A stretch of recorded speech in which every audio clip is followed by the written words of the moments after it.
Assalamualaikum warahmatullahi wabarakatuh. Alhamdulillahirabbil alamin wassalatu wassalamu ala asyrofil anbiya'i wal mursalin wa ala alihi wa sahbihi ajma'in. Rabbi shrah li sadri wa yassir li amri wahlul 'uqdatam min lisani yafqahu qawli. Allahumma taqabbal siyamana wa qiyamana wa ruku'ana wa sujudana wa tilawatana wa tamim taqsirana rahmatika ya arhamar rahimin.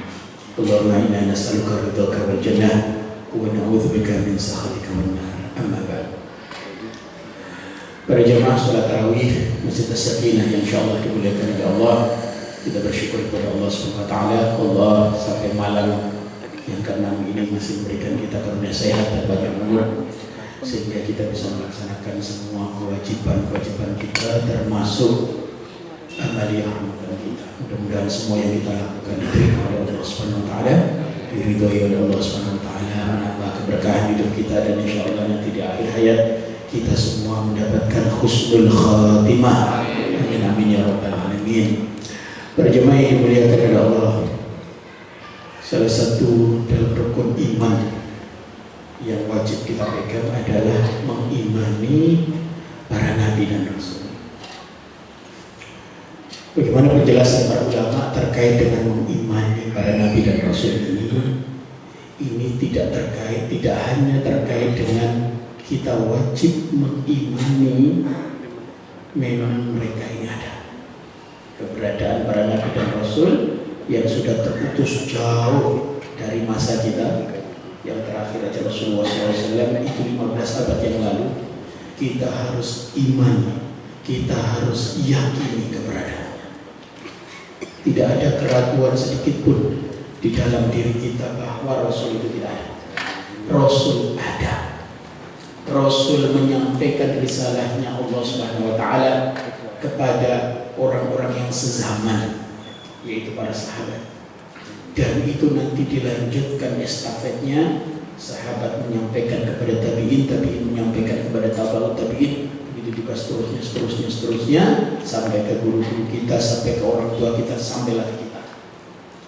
Dan bukti baik yang nakal maupun yang akal, bukti dalil yang termaktub dalam Al-Quran, termaktub dalam hadis, termaktub dalam penjelasan-penjelasan para ulama sudah tidak diragukan lagi. Termasuk bukti-bukti yang bukti akal itu membuktikan bahwa Rasulullah SAW itu ada, dan Nabi yang sebelum Rasulullah SAW itu juga ada. Tidak hanya terkait dengan keberadaannya, kita harus mengimani bahwa para Nabi dan Rasul itu memang diutus oleh Allah Subhanahu wa ta'ala. Ini sesuatu yang berbeda. Kita bisa saja mengimani keberadaan Rasulullah SAW, keberadaan Nabi dan Rasul sebelum Rasulullah SAW, tapi kita mengingkari bahwa beliau-beliau itu diutus oleh Allah Subhanahu wa ta'ala untuk mengemban risalah kenabian, untuk mengemban tugas mereka sebagai Rasul. Ada orang yang mempercayai Nabi Muhammad itu ada, tapi tidak beriman bahwa Nabi Muhammad itu diutus oleh Allah Subhanahu wa ta'ala, termasuk nabi-nabi sebelumnya. Tapi dalam rukun iman itu juga yang harus kita imani. Kita juga harus mengimani bahwa para nabi dan rasul itu masing-masing ada tugasnya, ada tanggung jawabnya. Dan para nabi dan rasul itu ada yang diutus lokal ke kaumnya saja, tapi ada yang diutus secara universal. Tidak hanya ke kaumnya, tapi ke seluruh umat manusia. Salah satunya adalah Nabi kita Nabi Muhammad Sallallahu Alaihi Wasallam. Kita juga harus mengimani dalam konteks rukun iman kepada Nabi dan Rasul itu bahwa para Nabi dan Rasul itu laki-laki. Karena dalam keimanan kita, para Nabi dan Rasul dengan beban dan tanggung jawabnya yang berat, Allah Subhanahu wa ta'ala memilih jenis kelamin laki-laki.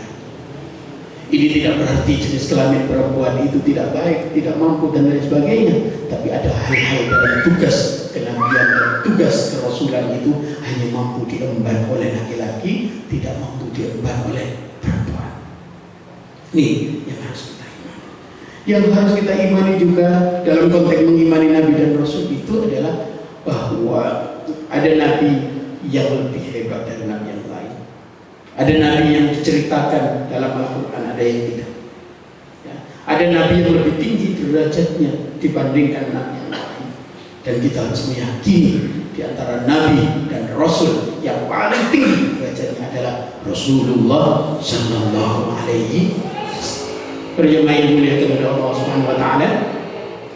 Hal yang juga harus kita imani adalah bahwa para nabi dan rasul itu memiliki identitas-identitas yang membuktikan bahwa mereka memang nabi dan rasul. Itulah yang kita bahas malam hari ini. Temanya adalah sifat nabi dan rasul.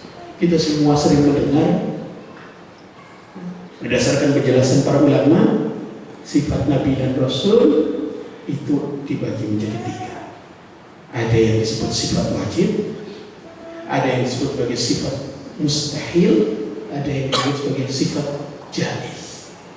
Sifat wajib bagi para nabi dan rasul yang harus kita imani dan nanti jika kita harus teladani adalah ada 4. Sering kita dengar, tapi mari kita lihat satu persatu.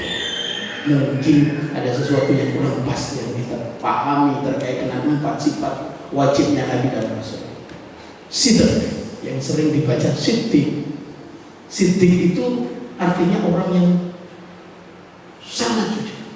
Abu Bakar as-Siddiq, orang yang paling jujur. Derajat kejujurannya tinggi sekali. Karena kalau jujur saja shadiq, ya. Ini siddiq, itu Abu Bakar as-Siddiq. Itu sering kita anggap sebagai sifat nabi. Yang sifat nabi adalah as-sidq. Sidq, jujur.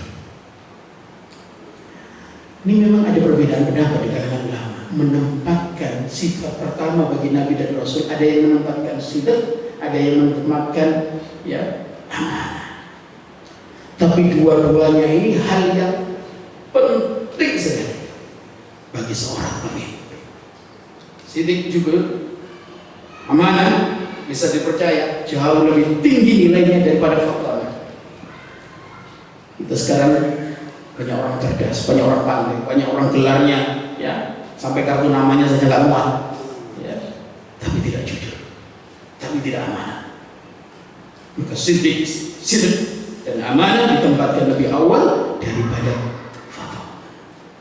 Sementara tabligh, ya, menyampaikan itu sebetulnya bisa paling akhir. Tapi karena nanti salah satu yang membedakan antara nabi dan rasul itu adalah di sifat tabligh, maka tabligh ini penting. Seorang nabi tidak ada kewajiban untuk tabligh ke umat yang luas, tapi rasul wajib. Ini yang kita perlu paham. Kenapa? Ya, nabi itu dibedakan dengan rasul. Kenapa rasul itu terbatas sementara nabi jumlahnya lebih banyak daripada rasul? Kenapa tugas para rasul itu lebih universal, lebih luas jangkauannya, tidak ke kaumnya saja? Karena ada fungsi tabligh. Mari kita lihat satu persatu. As-sidq.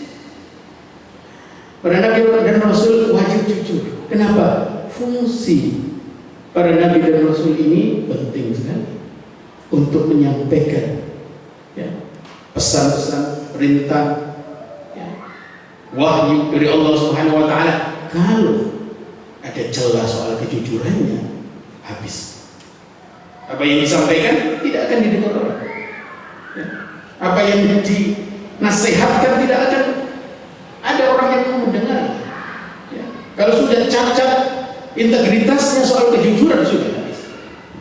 Maka tugas sebagai nabi dan rasul, ya kita semua kalau ingin didengar, ya, harus bisa menjaga gelombang suara kita supaya gelombang suara ini benar-benar suara yang diridhoi oleh Allah Subhanahu Wa Taala. Salah satunya dengan menjaga lidah kita dari perkata yang tidak baik, perkata yang tidak faktual, yang tidak jujur.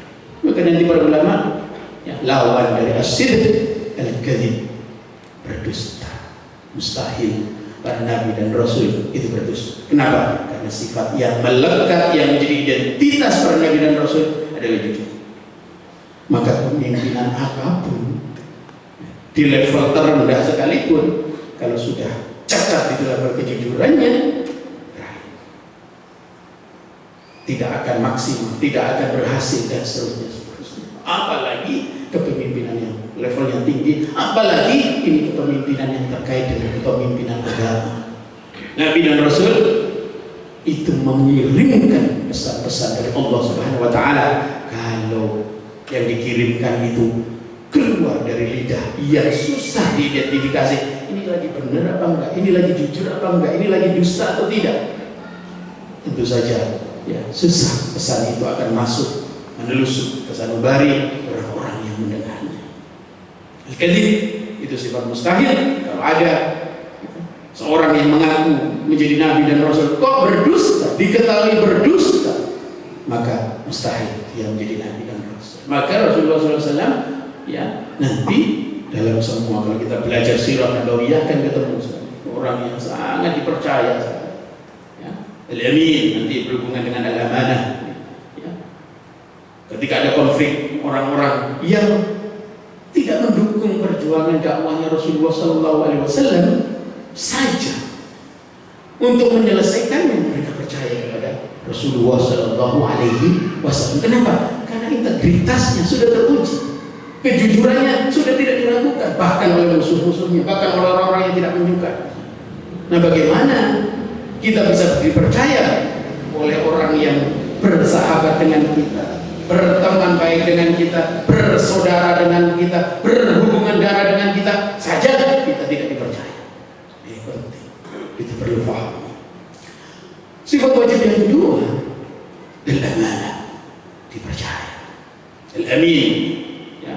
Mana ini penting sekali. Kenapa para nabi dan rasul ya mendapatkan sifat wajib ini yang harus dimiliki oleh mereka? Ya kalau tidak amanah, ya tadi sia-sia semua. Apa yang dilakukan, apa yang dikerjakan, apa yang diucapkan, nggak ada orang yang mau mengikuti. Tugas kenabian dan tugas kerasulan nggak ada gunanya. Amanah menjadi penting sekali. Integritas soal bagaimana cocoknya antara lisan dengan perbuatan, cocoknya antara janji-janji dengan realisasi, itu amanah. Dan kita sedang mengalami krisis hari ini. Maka mustahil bagi Nabi dan Rasul mempunyai sifat khianah. Pemimpin-pemimpin kita yang diangkat dari suara-suara kita ikhlas memberikan suara kepada mereka, tapi mereka berkhianat, mereka akan bertanggung jawab nanti yang lain. Ya beda ceritanya kalau kita memilih mereka karena dibayar, beda. Tapi kalau kita ikhlas, ya, insya Allah doa-doa kita diterima oleh Allah Subhanahu Wa Taala, ya, menghukum pemimpin-pemimpin yang khianat, ya, yang merugikan kita semua. Nabi dan Rasul diutus tidak pernah merugikan umatnya. Kenapa? Mereka amanah menunaikan tugas dan tanggung jawabnya. Yang ketiga, fatana. Nabi dan Rasul harus cerdas. Tidak ada Nabi dan Rasul yang tidak cerdas. Rasulullah SAW itu memang dikenal sebagai ummi. Ummi itu tidak bisa baca, tidak baca tulis.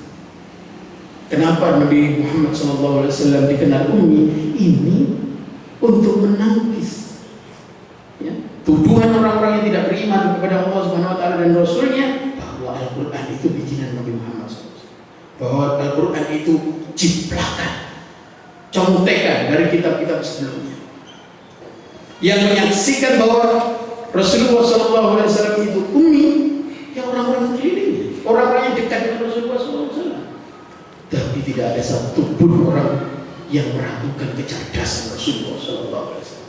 Kalau kita belajar sirah nabawiyah, kita akan paham begitu cerdasnya Rasulullah SAW di medan perang. Beliau memilih orang-orang terbaik untuk mengatur strateginya, untuk mengirim orang-orang yang menjadi yang memetakan kekuatan lawan.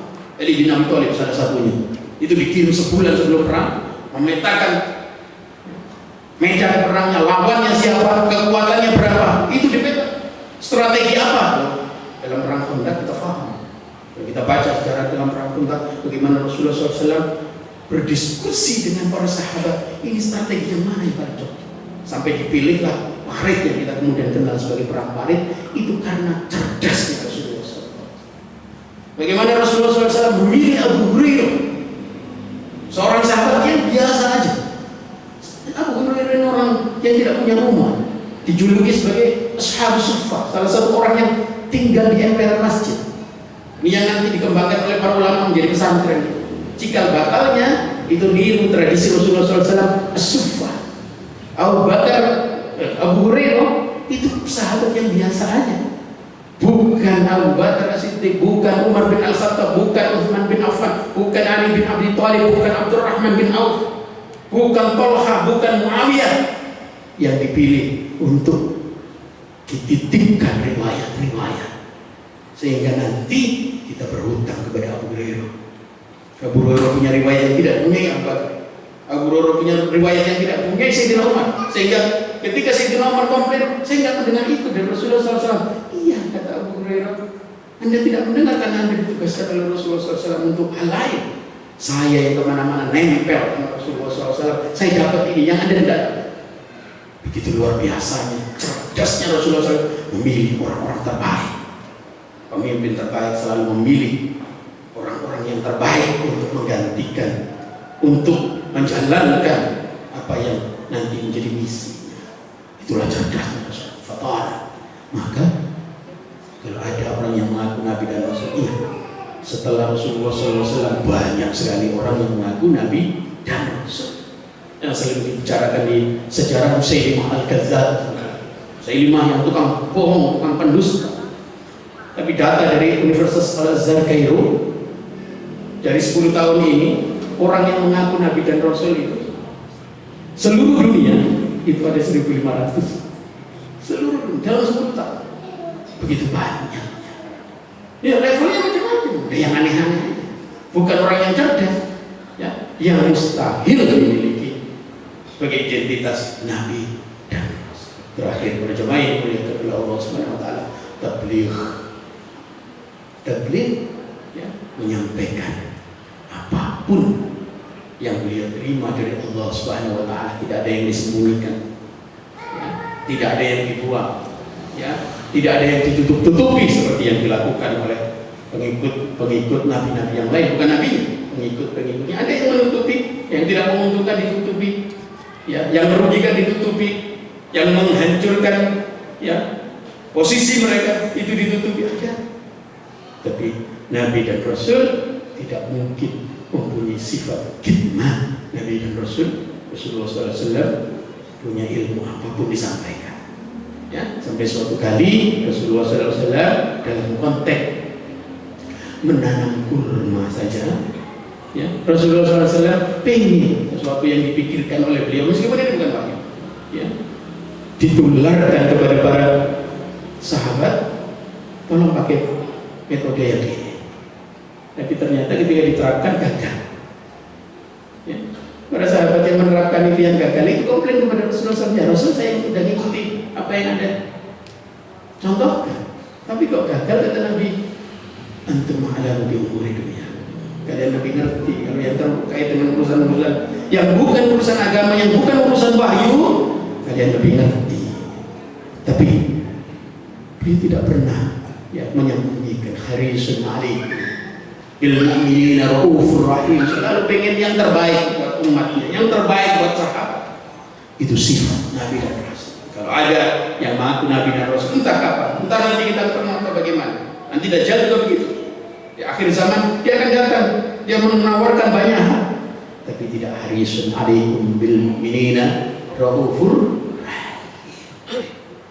Para jemaah yang dimuliakan oleh Allah Subhanahu wa taala, ada juga yang kita perlu paham. Tadi ada sifat wajib, ada sifat mustahil, ada sifat yang disebut sifat jaiz. Ya, sifat jaiz itu maksudnya ya bisa, ya, boleh. Ya, Nabi dan Rasul punya sifat al-a'rad al-bashariyah, punya sifat-sifat seperti kita bagi manusia. Ana basyarun mithlukum. Ya, maka dalam konteks keimanan kita itu kepada Nabi dan Rasul, kita harus mengimani Nabi dan Rasul itu manusia. Rukun iman yang keempat soal Nabi dan Rasul itu juga harus memastikan kepada kita bahwa Nabi dan Rasul itu aja Nabi dan Rasul, bukan Tuhan. Seperti yang diimani oleh agama yang lain, nggak boleh dalam konteks agama kita. Maka Anda basyarun mithlukum yuha. Apa bedanya saya diwahyukan, mendapatkan wahyu? Saya makan seperti kalian makan, saya minum seperti kalian minum, saya tidur seperti kalian tidur.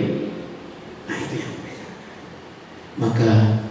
Sebagai akhir sekali yang ingin kami sampaikan, apa manfaatnya mengetahui sifat-sifat para nabi dan rasul dalam konteks Ramadan kita? Dalam konteks Ramadan kita, sifat siddiq ini, siddiq itu yang dilatihkan oleh puasa kita, oleh Ramadan kita.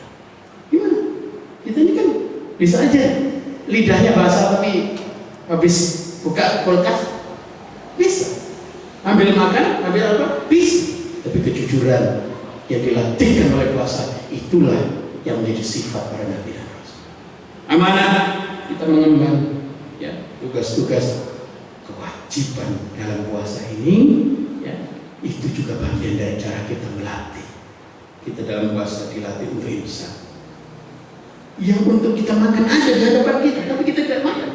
Kenapa? Karena dilarang untuk dimakan di waktunya. Sama dalam konteks keuangan yang mungkin ada dalam kendali kita, di tangan kita. Kita tinggal pencet-pencet dan itu bisa masuk ke rekening kita. Tapi kita bisa tahan, itulah yang dilatihkan oleh puasa kita yang memberi sifat para nabi. Tabligh ya kita sedikit atau banyak yang kita punya sampaikan, ceritakan, kabarkan, ajak sebanyak-banyaknya orang untuk mengikuti kebaikan-kebaikan yang kita bisa dapatkan dari Ramadan kita. Fatona kecerdasan. Orang-orang yang cerdas, kata hadis Nabi Muhammad SAW, adalah orang yang mengingat mati, orang yang menyiapkan untuk bekal mati. Ramadan kita dilatih, dan itulah sifat para nabi dan rasul. Mudah-mudahan Ramadan ini kita diberikan berkah oleh Allah SWT, mendapatkan Lailatul Qadar, mendapatkan sifat-sifat para nabi dan rasul, itu bisa kita amalkan. Mudah-mudahan ibadah Ramadan kita diterima oleh Allah SWT. Kita bisa menuntaskan Ramadan kita sampai akhir, dan kita bisa bertemu dengan Ramadan lagi dalam keadaan sehat walafiat, panjang umur, dan bisa beribadah sepenuhnya kepada Allah SWT. Maaf lahir batin. Wassalamualaikum warahmatullahi wabarakatuh.